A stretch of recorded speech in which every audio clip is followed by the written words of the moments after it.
What's going on, guys? Cameron back again from AttackOnAnime, here to bring you that Asterisk War episode 18 review. While this episode wasn't too spectacular, it still had a good mix of story and action.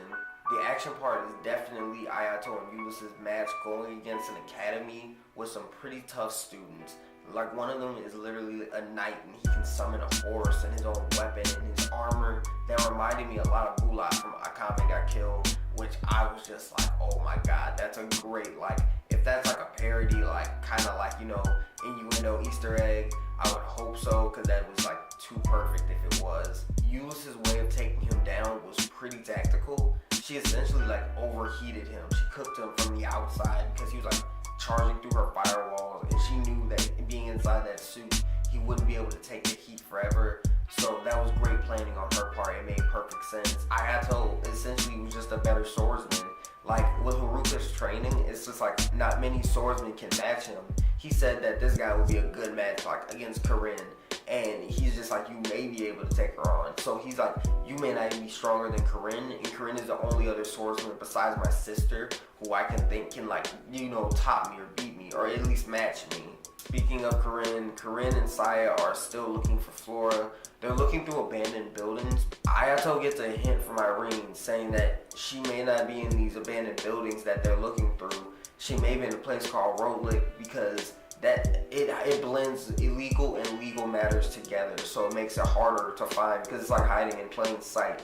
The cops are less likely to look through this city because they can't just barge into places, as opposed to these abandoned buildings, which they can go through all night if they wanted to. Like, they can clear them if they wanted to. The police have, you know, the manpower to cover those buildings. In this episode, we find out Camilla is essentially a half puppet. So, because in her past, she was like, you know, hit by a grenade. So it destroyed her body, and Ernesta pretty much nursed her back to health. So Camilla essentially has that life debt with Ernesta. And I really like that because it's like expanding more upon these characters and showing that they're not all like, you know, twirl my mustache, evil fingers, like evil. Like, Camilla essentially just wants to create the perfect weapon so that everyone can be able to defend themselves, because she was defenseless that day. Her and her parents were defenseless. She was just lucky enough to survive. And Ernesta essentially wants puppets to be treated like humans. She wants them to have like actual human rights and have actual emotions. So she's like, if Artie and Rimsey can like become like, you know, grown to essentially become able to enroll in school, it would prove to everybody that these puppets aren't as bad as everybody thinks, and they have actual emotions, and they should be treated just like we are.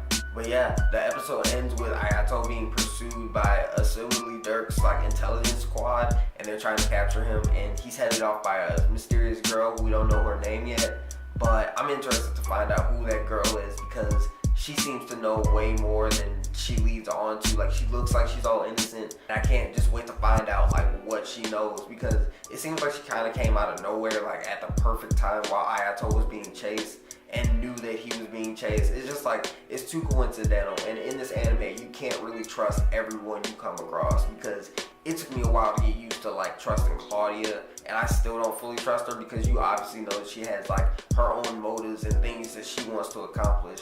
That's why this anime is so great. It's like they're introducing so many things, and we have so many unanswered questions. Like, we still don't know mostly things about the chairman. We still don't know a lot about Haruka. Like, this is a whole nother season's worth of information that we have. And if you guys remember from last season, Claudia mentioned another festa that's happening like the year after this one. So there's just so much in this anime that we have left to explore, and I can't wait to explore all of it. Like, I can't wait to get to the end of like the entire series just to look back on it as a whole. But yeah, guys, that's my review on the episode. I hope you enjoyed it. Don't forget to like, comment, subscribe for more content. But until next time, guys, peace.